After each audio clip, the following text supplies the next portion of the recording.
오늘 2부 예배는 시온성가대 헌신 예배로 드리고 있습니다. 오늘 헌신을 다짐하며 아름다운 가운을 입으시고 앉아 계신 우리 시온성가대 여러분들의 모습을 바라보니 참으로 아름답고 귀하다는 생각을 해봅니다. 앞으로 지치지 마시고 주님께 귀한 찬양 올려드리는 우리 시온성가대가 되시기를 주님의 이름으로 간절히 축원합니다. 설교를 시작하면서 아주 익숙한 물건 하나를 보여드리려고 합니다. 자, 이게 뭘까요? 이게 뭐죠? 네, 저도 좋아합니다. 네, 10,000원이죠.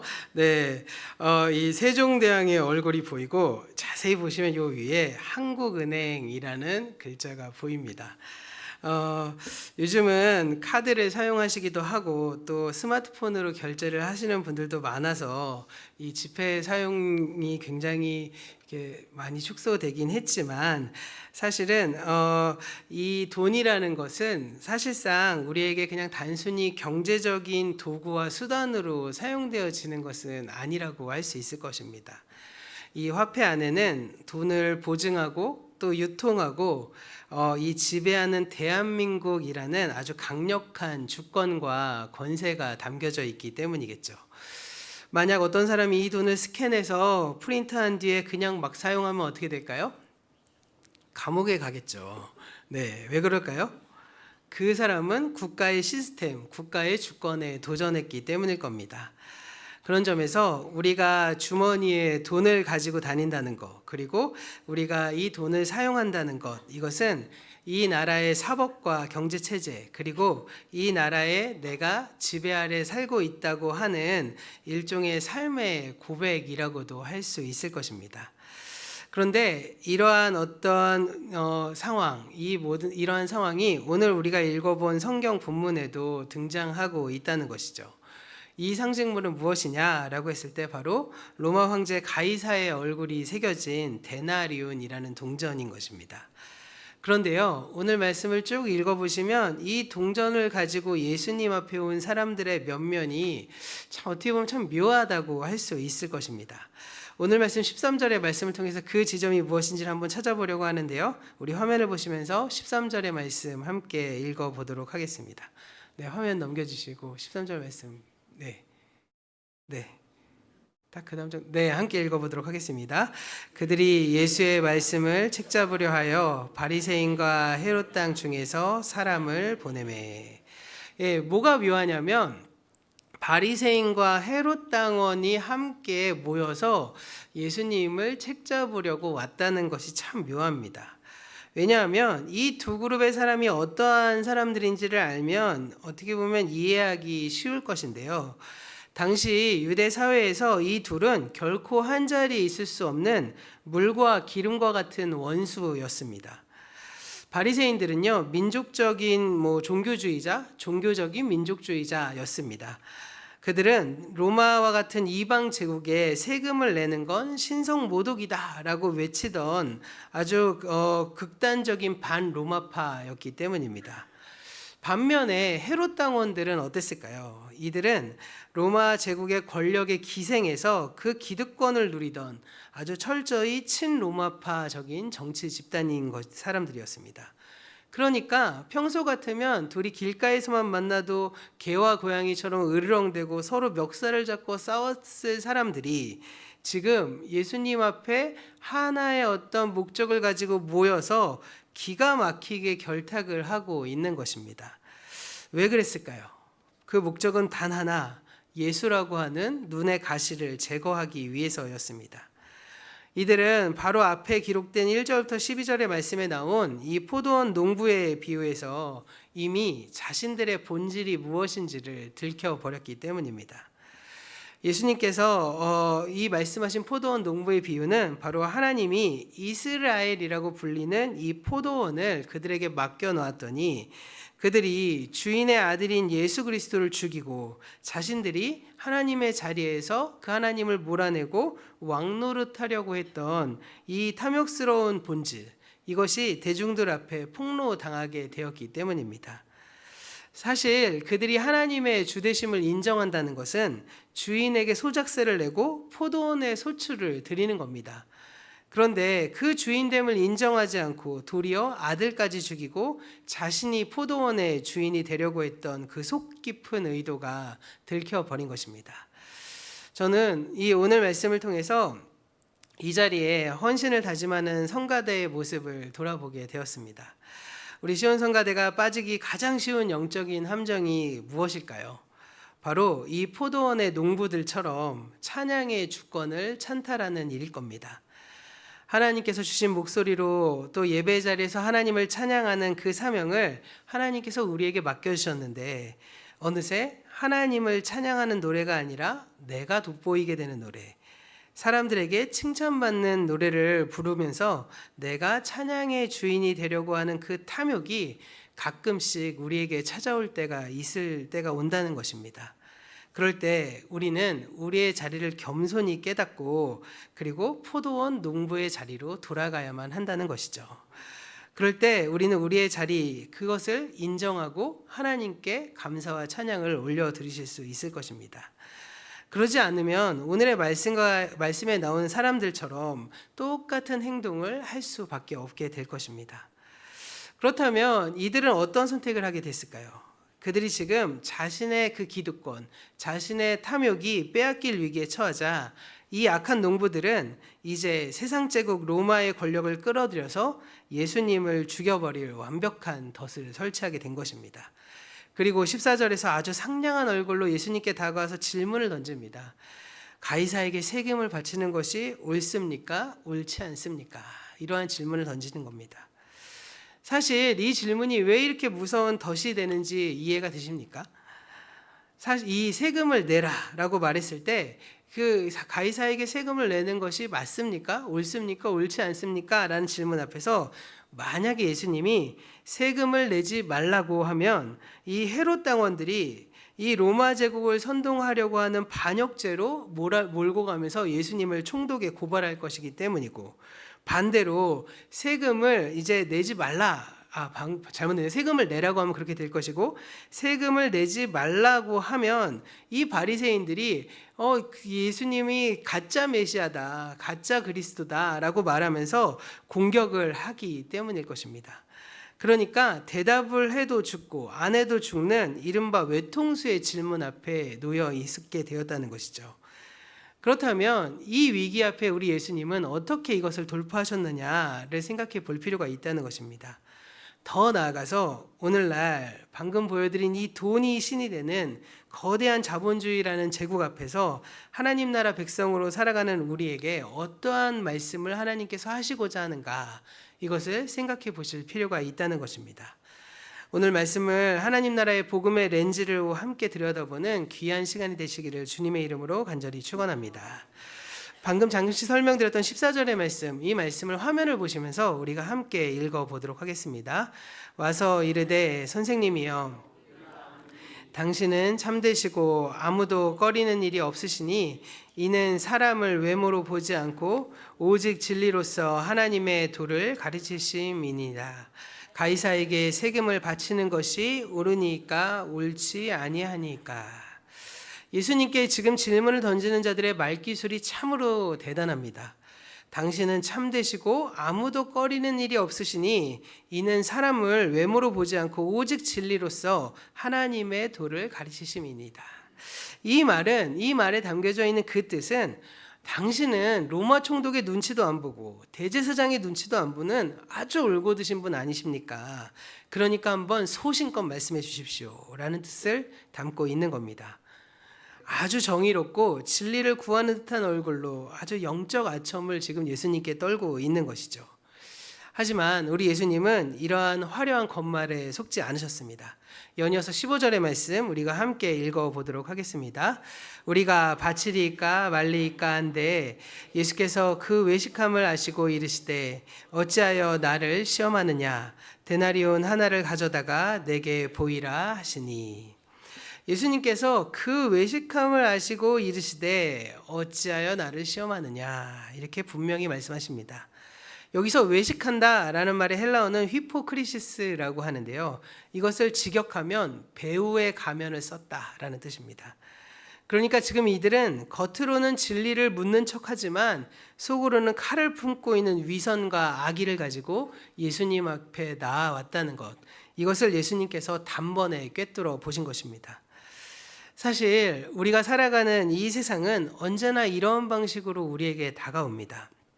매우 합리적이고 상식적이고 정의로운 질문의 모양을 하면서 우리에게 찾아오게 된다는 것이죠. 그러면서 우리에게 이렇게 질문합니다. 야, 세상에서 성공하려면 이 정도는 해야 되지 않냐? 비즈니스를 하려면 이 정도는 타협하는 것 너무 당연한 일 아니냐? 가족을 먹여 살리려면 이것은 어쩔 수 없는 일 아니냐? 다른 그리스도인들도 다 그렇게 하는데 왜 너만 특이하게 그런 행동을 하느냐라고 말하면서 때로는 은밀하게, 때로는 아주 강압적으로, 때로는 설득력 있게 우리의 분별력을 흐려놓습니다. 심지어 다른 가치관을 가진 세상의 문화들이, 서로 간에 으르렁대는 그 가치관을 가진 문화들이 하나님 나라의 가치를 무너뜨리기 위해서는 기가 막히게 연대해서 우리를 압박해오는 것, 이것이 우리가 처해 있는 삶의 현실이라는 것이죠. 그런데요, 이럴 때일수록 우리는 분별해야 한다는 것입니다. 세상이 던지는 달콤한 제안, 그리고 집요한 압박 뒤에는 어떻게든 우리의 삶을 하나님의 나라의 통치로부터 끌어내려고 하는, 그리고 세상의 지배로부터 가두려고 하는 이러한 영적인 도전이 숨겨져 있다는 사실을 우리는 깨달아야 한다는 것입니다. 예배 자리에서 찬양을 담당하는 우리 성가대도 마찬가지입니다. 우리의 마음이 하나님이 아닌 사람의 시선과 평가로 향하는 그 순간 우리는 바리새인들이 썼던 이 배우의 가면을 쓰고 찬양하게 됩니다. 제가 한때 찬양 인도를 참 많이 했는데, 찬양 인도를 할 때 제가 어린 시절에 우리 싱어들에게 요구했던 잘못된 어떤 요청이 있었습니다. 뭐였냐면 은혜로운 표정으로 찬양해라, 이런 얘기를 하는 겁니다. 찬양 마이크 잡고 찬양하는 애가 은혜 떨어지는 표정으로 찬양하지 말아라, 이렇게 얘기하는 겁니다. 그런데 그렇게 하면 그 순간은 좋을지 모르겠지만 그 노래를 부르는 그 찬양하는 친구의 그 마음이 하나님 앞에 온전히 서지 못하게 되면 배우의 가면을 쓰고 찬양할 수밖에 없게 되겠죠. 그래서 이후에는 그러한 것들을 깨닫고 난 뒤에는 은혜가 떨어지면 찬양단 앞에 서지 말라고 말했습니다. 왜냐하면 그냥 그 자리에서 은혜를 받는 것이 훨씬 더 하나님 앞에 영광되는 일이기 때문입니다. 그런 점에서 우리가 겉으로 가장 거룩한 표정으로 노래하는 그런 위선에 빠지는 일들이 벌어지지 않기 위해서는 우리가 우리 안에 영적인 위선을 벗어내야 한다는 것입니다. 세상의 평가와 박수 소리에 숨어있는 영적인 도전을 날카롭게 분별하는 우리 시온 성가대가 되시기를 주님의 이름으로 축원합니다. 우리 시온 성가대는 사람의 귀를 즐겁게 하는 음악가가 아니라 하나님의 통치를 선포하는 하나님 나라의 백성이고, 이 자리에 모인 우리 모두의 예배자는 그러한 예배의 찬양을 올려드리는 그러한 성도가 된다는 것을 꼭 기억하시는 저와 여러분 되기를 소원합니다. 다시 말씀으로 돌아가서 우리 예수님은 그들의 올무에 말려들지 않으시고 도리어 상황을 주도하십니다. 15절 하반절에서 예수님은 데나리온 하나를 가져다가 내게 보이라 라고 말씀하십니다. 왜 예수님께서 지금 이 데나리온을 가져오라고 말씀하실까요? 여기에는 한 두 가지 정도의 의미가 있습니다. 중요한 의미가 아닌 곁다리로서의 의미를 먼저 설명드리면 이러한 질문을 하게 됩니다. 왜 하필 예수님은 성전 안에서 지금 이야기를 하고 있는데 성전 안에서 유포되고 있는 세겔이라는 이스라엘 화폐가 있음에도 불구하고 굳이 로마의 화폐인 데나리온을 가져오라고 할까? 이것에 대한 궁금증이 생기게 된다는 것이죠. 그리고 이 데나리온은 사실상 그냥 동전이 아닌 가장 작은 동전이 아닙니다. 그냥 100원, 200원 하는 정도의 동전이 아니라 우리로 따지면 하루 노동자의 하루의 일당 정도의 품삯을 가지고 있는 것입니다.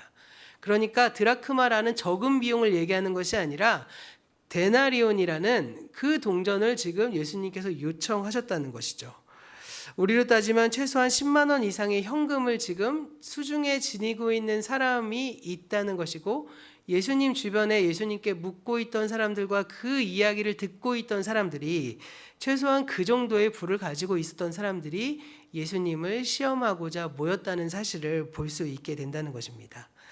그런 점에서 이 논쟁에 참여하고 있거나 이를 구경하는 사람들의 성향은 성전 안에 있기 때문에 유대교적인 신앙을 가진 사람이었겠지만 동시에 노동자의 하루 일당 정도를 수중에 가질 정도의 부를 가진 사람, 즉 유대적 성향과 친로마적 성향을 동시에 가진 사람들이 모였다는 것을 보게 된다는 것입니다. 하지만 더 본질적으로 예수님께서 이 데나리온을 가지고 오라는 그 말씀은 다름이 아니라 동전 안에 있는 이미지 때문이었습니다. 16절의 말씀이 그것을 말하는데요. 우리 16절의 말씀, 우리 화면을 보시면서 함께 읽어보도록 하겠습니다. 가져왔거늘 예수께서 이르시되 이 형상과 이 글이 누구의 것이냐? 이르되 가이사의 것이니이다. 동전이 손에 쥐어지자 예수님이 물으십니다. 이 형상과 글자가 누구의 것이냐? 그들이 대답합니다. 가이사의 것입니다.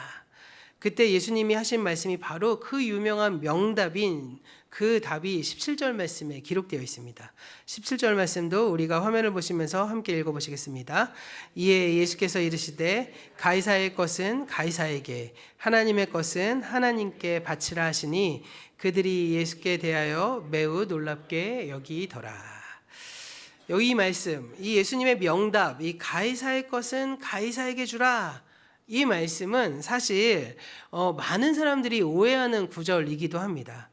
이 말씀, 가이사의 것은 가이사에게, 하나님의 것은 하나님께 바치라고 하다 보니까 정치와 종교가 따로 분리되어야 한다라고 하는 그런 이분법적 영성에 빠지게 된다는 것이죠. 세상은 세상의 법대로, 신앙은 신앙대로 따로 놀아야 한다는 식으로 해석하게 된다는 것입니다. 하지만 오늘 예수님은 전혀 다른 의도를 가지고 이 이야기를 하신 것입니다. 당시 로마 황제 가이사는 동전에 자기의 얼굴을 새겨놓고 스스로 신의 아들이다, 지상의 절대자다라고 여기면서 온 세상을 자기의 손아귀에 쥐고 흔든다고 착각했습니다. 세상의 모든 주권이 가이사에게 있고 그의 제국이 영원할 것처럼 소리치던 그러한 시대였습니다. 그런데 지금 우리 예수님께서 뭐라고 말씀하십니까? 가이사의 것은 가이사에게. 이 말씀 안에는 가이사가 아무리 큰 소리 쳐봐야 그가 지배하는 영역은 고작 이 동전 한 입짜리의 세상, 그러니까 물질과 눈에 보이는 이 사법체계라는 유한한 경계 안에 속해 있을 뿐이다 라고 말씀하신 것입니다. 이 로마 제국의 권세를 하나님의 거대한 통치 아래 철저히 격화시키고 상대화시키고 축소시킨 것입니다. 너희가 그렇게 벌벌 떠는 가이사의 권력, 그래봐야 이 동전 한 입에 새겨진 그 좁은 영역이 전부다. 그 돈 그냥 가이사에게 줘버려라 라는 예수님의 선언인 것입니다. 그러니까 제국을 절대화시키는 것이 아니라 철저하게 상대화시키고 계신 것입니다. 이것은 구약성경 이사야 선지자가 목격했던 그 하나님 나라의 관점과 아주 정확히 일치합니다. 세상의 제국이 아무리 거대해 보일지라도 하나님 나라의 통치 렌즈로 보면 과연 어떠해 보일까요? 이사야서 40장 15절과 17절 말씀을 통해 그것이 증명됩니다. 15절 17절 말씀 우리 화면을 보시면서 함께 읽어보도록 하겠습니다. 먼저 15절 말씀입니다. 보라, 그에게는 열방의 통이 한 방울 가깝고 저울이 작은 티끌 같으며 섬들은 떠오르는 먼지와 같으리니. 17절도 읽겠습니다. 그의 앞에는 모든 열방이 아무것도 아니라 그는 그들을 없는 것 같이 빈 것 같이 여기시느니라. 당대 전 세계를 지배했던 이 로마 제국의 무시무시한 위세도 오늘날 자본과 권력으로 세상을 쥐락펴락하는 이 거대한 현대판 돈의 제국들도 역사의 주인신 하나님의 눈에는 그 고작 통에 떨어지는 물 한 방울, 저울 위에 묻은 작은 먼지에 불과하다는 것입니다. 그런 점에서 하나님 나라의 복음은 세상의 힘을 절대화하지 않습니다.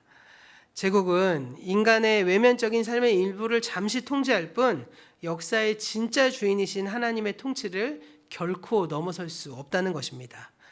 그러므로 세상의 위협과 물질과 그 힘 앞에 우리는 너무 마음을 졸이며 두려워할 필요가 없습니다. 그것은 그저 지나가는 유한한 권세일 뿐입니다. 이제 예수님의 시선은 이 가이사의 유한한 동전에서 한 걸음 더 나아가서 이 질문자들과 회중들의 존재 전체를 향한 아주 강력한 하나님의 소유권 선언으로 이동하고 있습니다.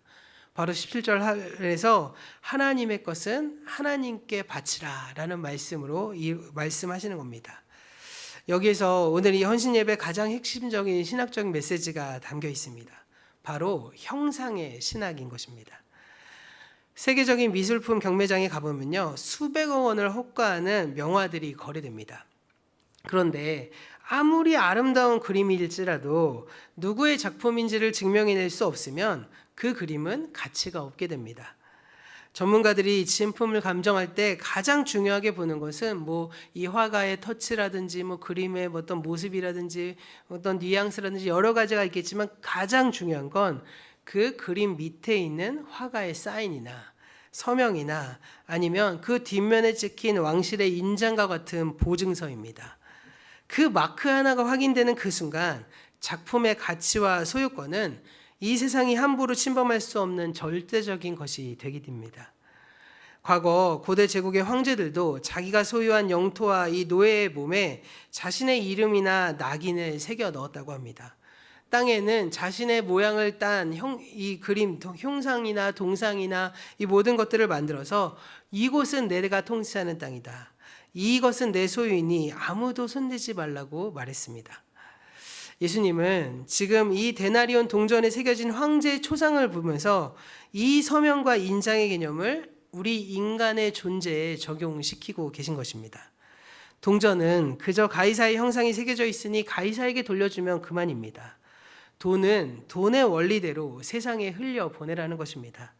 그렇다면 하나님의 것은 하나님에게 바치라 라고 했을 때 우리가 하나님께 돌려드려야 될 그 하나님의 형상이 새겨진 진짜 소유는 과연 무엇이겠습니까?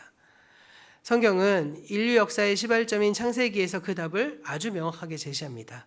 창세기 1장 27절 말씀 우리 화면을 보시면서 함께 읽어보도록 하겠습니다.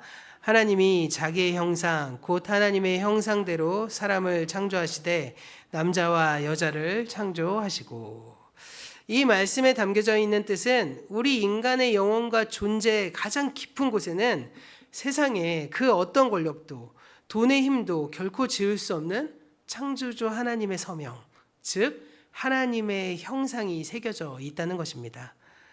동전은 가이사의 것이 될지언정 하나님의 형상으로 지음받은 인간인 우리 자신은 온전히 하나님의 소유다라는 엄중한 선언인 것입니다. 제국은 너희들에게 돈을 요구하지만 하나님은 너희 존재를 요청하신다는 말씀입니다. 이러한 형상의 신학을 사도 바울은 고린도전서 6장에서 우리가 누구의 소유인지, 우리의 몸과 영혼의 가치가 어디서 오는 것인지 다시 한번 쐐기를 박습니다. 고린도전서 6장 19절과 20절의 말씀 우리 화면을 보시면서 함께 읽어보도록 하겠습니다.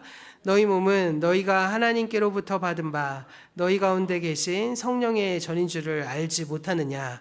너희는 너희 자신의 것이 아니라 값으로 산 것이 되었으니 그런즉 너희 몸으로 하나님께 영광을 돌리라. 아멘. 우리는 세상의 소유가 아닙니다. 내 인생조차 내 마음대로 할 수 있는 내 것도 아닙니다. 우리는 독생자 예수 그리스도의 핏값이라는 우주에서 가장 비싼 가격을 치르고 사신 바 된 고귀한 하나님의 걸작품인 것입니다.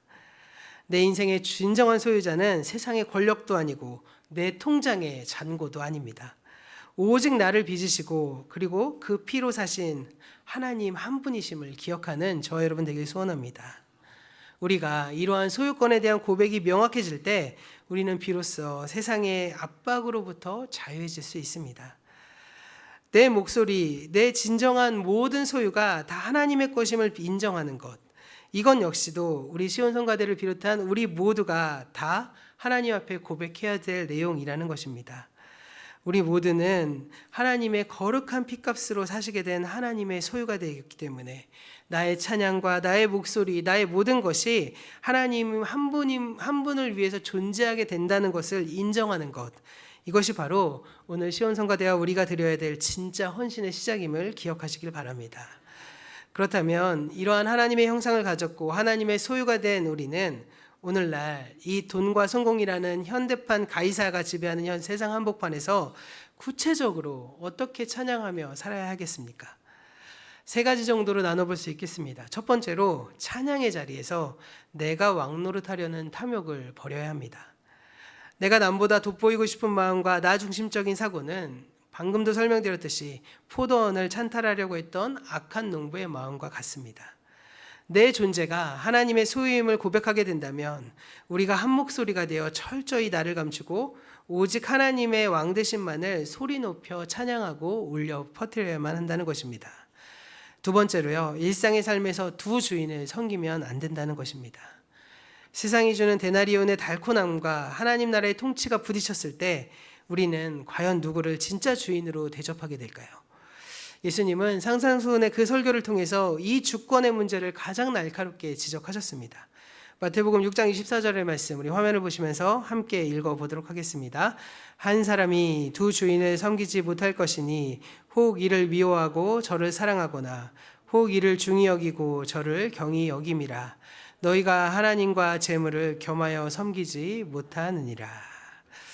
오늘날 이 데나리온으로 대면되는 그 현대의 만몬, 그러니까 이 재물 숭배는 끊임없이 하나님과 같은 그 나란히 서서 우리의 진짜 노릇을 하려고 계속적으로 우리에게 요청하기도 하고 침범하기도 합니다.